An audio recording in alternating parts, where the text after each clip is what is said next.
L'âne est à l'armour. Lire au bord de mer.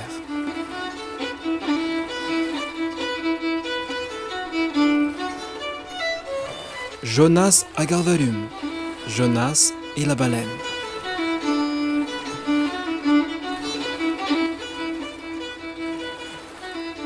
La parole de l'Éternel fut adressée à Jonas, fils d'Amittai, en ces termes.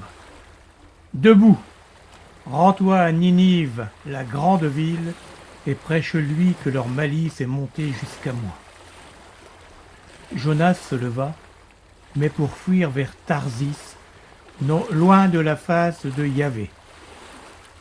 Il descendit à Joppé, y trouva un navire qui allait faire course vers Tarsis. Il paya le prix du voyage et s'embarqua pour aller avec eux à Tarsis, loin de la face de Yahvé. Et Yahvé déchaîna sur la mer un vent violent. Il y eut sur la mer une grande tempête. On pouvait croire que le navire allait se briser. Effrayés, les marins invoquèrent chacun leur dieu, puis jetèrent à la mer la cargaison pour s'alléger. Mais Jonas était descendu au fond du bateau. Il s'y était couché et dormait profondément. S'approchant de lui, le chef de l'équipage lui dit « Qu'as-tu à dormir? Debout! Invoque ton Dieu. Peut-être que ce Dieu se préoccupera-t-il de nous et nous ne périrons point. » Puis ils se dirent l'un à l'autre « Venez, jetons les sorts pour que nous sachions de qui nous vient ce mal. » Ils jetèrent mes sorts, et le sort tomba sur Jonas. Ils lui dirent « De grâce, fais-nous savoir quelle est ta profession, d'où tu viens, quel est ton pays et de quel peuple tu es. » Il leur répondit « Je suis hébreu.